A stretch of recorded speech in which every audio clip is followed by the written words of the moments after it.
Now, Top Rank, the day that you signed with them, take us back to that moment and how that all came about. Man.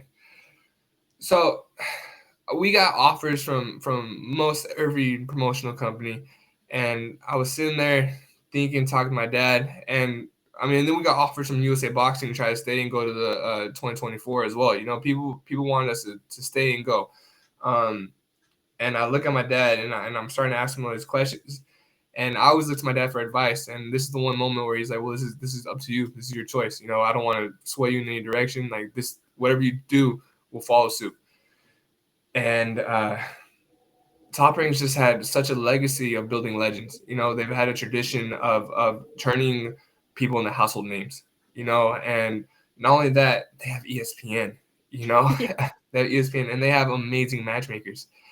And I sat there and I thought about it, and I feel like if I want to be a huge name, if I want to be a Muhammad Ali, a Manny Pacquiao, a Floyd Mayweather, a Canelo, all those guys started with Top Rank, you know, and or they've had Top Rank in them, and I feel like in order to be them, I should follow that process, and Top Rank has the best process for me to follow. You talked And I about was like, and you talked about what separated Top Rank from your other offers. Could you get into like what was the recruiting process like? Because we hear a lot about like with football players, for example, because you were a football player, and how the recruiting process is. And there's visits, there's different schools, but for boxing, we don't hear a lot about like, hey, there's Top Rank and PBC and Matchroom and whoever going for this heavyweight or whatever the case would be. So, what was your process like? Who were you talking to? And just what were the conversations that led you going down the path you eventually chose? Yeah, it's crazy because in boxing it is very weird. You know, not only do you have to talk about promotional companies, you have people coming up to be your manager, you have people coming up to be your agent, you have people coming up, hey, take this from me and I'll only take this much percent. And in boxing, I had no idea what the average was. I had no idea what the norm was. I was just straight from amateurs, and everyone told me in amateurs, just wait, go to the Olympics, and then it'll come.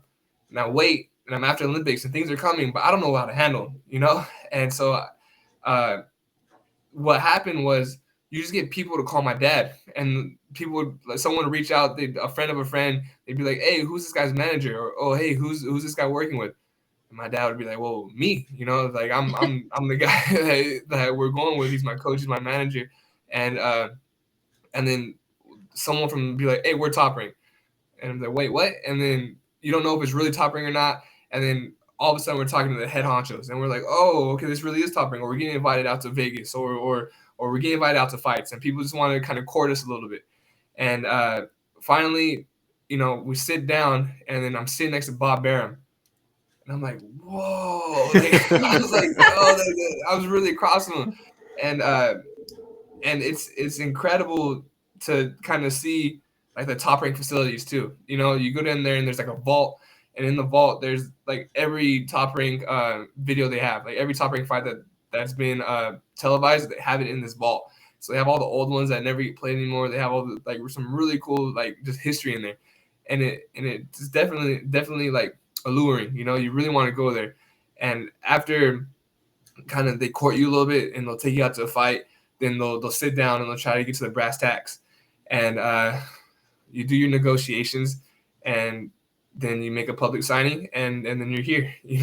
It's like I wish someone would have told me how the process worked too, but going through that was definitely kind of a roller coaster of a ride, and it was really fun.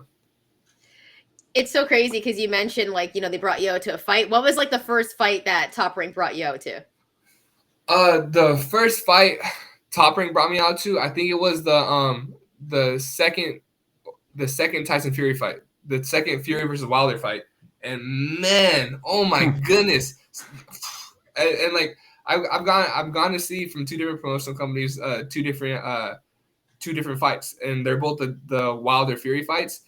Oh my goodness, they are incredible. They are, when you see, I got chills when Tyson Fury got out on the throne, because it was, all he did was he stood up and put his hands up, and the crowd went insane. It was the most electrifying moment in like boxing that I witnessed in a while, And I sat there and I was like, I want to do that, I want to be able to do that, and that was Top Rank. Do you watch that and you're just like, it's kind of like inserting yourself in that moment, being like, I want to be able to make that sort of grand entrance, put my arms up, and everybody's going nuts in the arena? I think that I want to be able to command the presence that Tyson Fury does. I'm not sure if I want to do it in the same manner as him. I think that Tyson Fury is a very electrifying guy, and I think he does some insane stuff. I love the way Tyson Fury can trash talk, and people will still like him afterwards. I think that's really cool. And I want to be able to have people cheer for me like that. I do. I don't know if I want to walk out on the throne, but I think that that presence and that atmosphere is something I do live for and something I do want to put myself in. And I want to bring that to my town. I want to bring that to the Central Valley.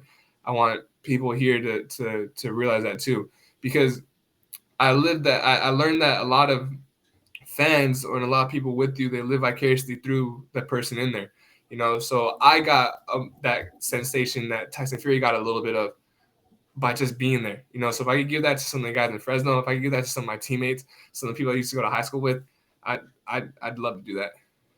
If I ever see you on social media saying you want to fight Jared Anderson and saying you want the 70-30 split, I'll know that you got that from Tyson Fury.